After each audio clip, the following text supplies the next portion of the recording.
Yeah, tell me when to go. All right, cool. All right, today we're gonna go over how to cook a New York steak on a cast iron. So, right now we already have a preheated cast iron skillet ready to go. Probably one of the best things you can cook on. We're gonna be using beef tallow, home rendered from a previous brisket that I made. You wanna use beef tallow because it has a high smoke point. It will allow a nice crust to develop on the steak. Steaks we're using today are going to be New York steaks. These have already been salted and peppered, ready to go. Best case, if you want to cook a good steak, salt them the night before, leave them in your fridge. What the salt does is pulls out moisture from inside the steak. That steak will then mix with that, or that moisture mixes with the salt and will actually seep back into the steak. So you'll get a nice brine steak if you let it soak for 24 hours. What we're going to do now, I have my hot skillet. Homemade beef tallow. We're gonna let that tallow render in. See, we're already getting a nice smoke. This is gonna be a nice hot skillet right here. We're gonna take our 2 New Yorks. I personally like using the fat side first. We're gonna sear that fat. So that sizzle is exactly what you want right there. At the same time, I'm gonna set my watch on a timer. We wanna time this roughly 30 seconds per side. So right now, letting this go. This is going to help render that fat so you get less of a chewier bite. Let this render down real quick. We're still good. The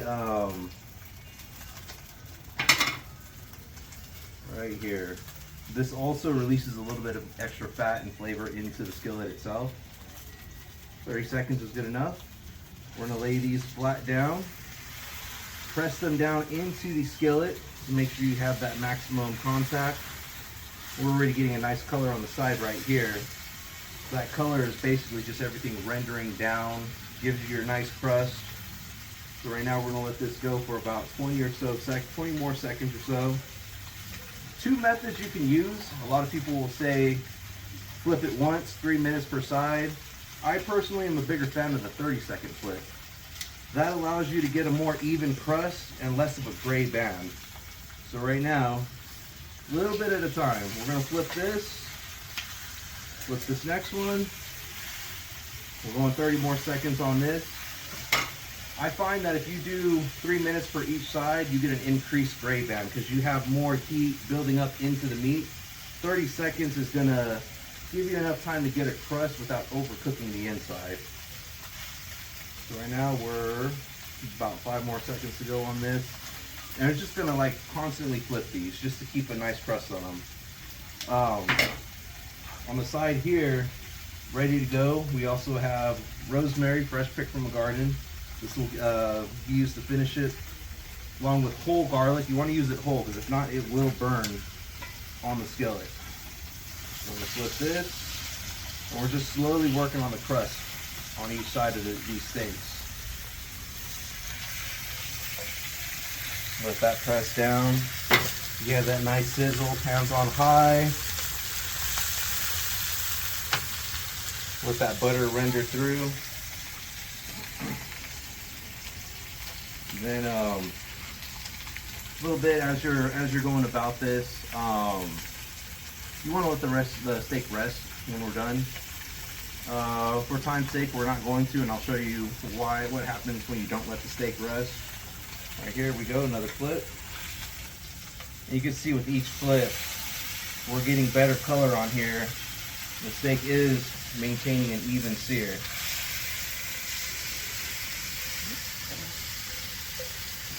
So that you got that nice sizzle on there. You have that beef tallow is adding that extra flavor to it.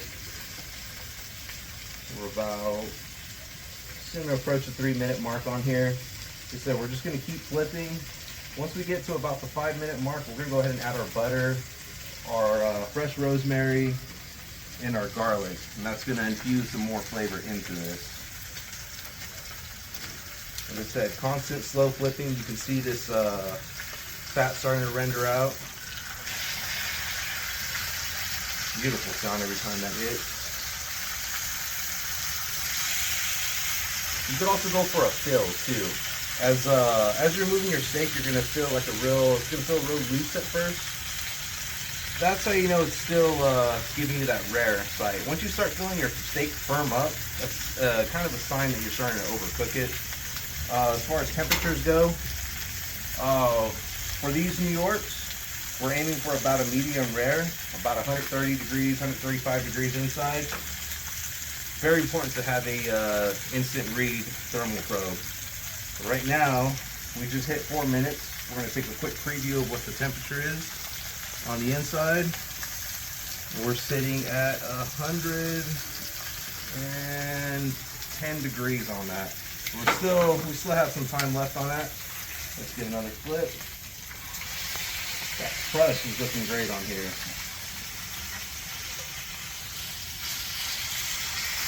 So at this point, what I'm going to do is actually lower my temperature on here. I'm going to add my butter. We're doing roughly 3 tablespoons. We also do have a lot of fat still from the beef rendering. I'm going to add in my garlic on here and my rosemary, and this is all going to infuse into that butter. Give this another flip. Got a beautiful crust on that. Let this melt down. And here we have our spoon just to let this melt. And what you want to look for in this is this butter start to foam up. As this butter's foaming, that's going to be your sign that it's a perfect temperature right there. You don't want it too burnt. That's why we lowered the heat. And we're going to start basting these steaks with this butter. And as this continues to cook, you're going to get more rosemary and garlic infused into that. Try to use the best ingredients I have. So the combination of beef tallow, butter, garlic, rosemary, giving it just such a great smell right here. So let's flip that again.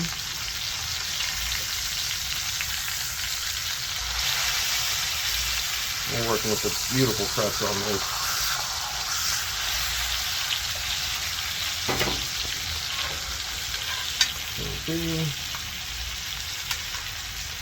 And if you get some garlic on top of here, it's not a big deal because that's just gonna let that flavor seep through. So we're about 6 minutes in on this. These steaks do cook relatively quick.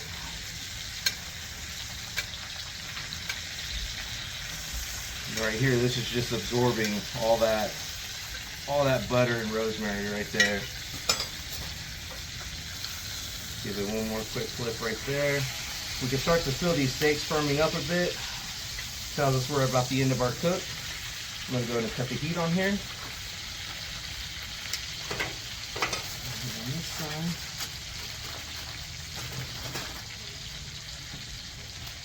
So with the steaks, let's go ahead and pull these off. Take a quick temperature of these. You don't want to waste anything that's in this pan either. That's why we have a nice little chunk of asparagus to kind of finish off cooking. We'll hit that a bit later. So right now, this steak right here, resting at 120 degrees Fahrenheit. What we want to do with this is basically wrap this. That's going to continue to build up. Actually, no, I'm going to go ahead and throw that back on. 120s on the rare side. I personally like that. We're going to get this maybe to about 125 to pull. These are feeling great though. One thing I will show on this before we cut this, I'll let that continue. Always let your steak rest. If you cut it too soon, you're going to lose all your juices on the inside. So here, it looks extremely just like a nasty pink. What that is because your muscle is very, very tight in here. What happens is once you let it rest, that muscle is going to contract again and absorb those juices again. And this was just a demo of what not to do on here. We cut it a little bit too early because, you know, time constraints. These are going to finish off though. Continue on the butter, let it rest. That'll be your perfect medium rare steak right there. You can cut.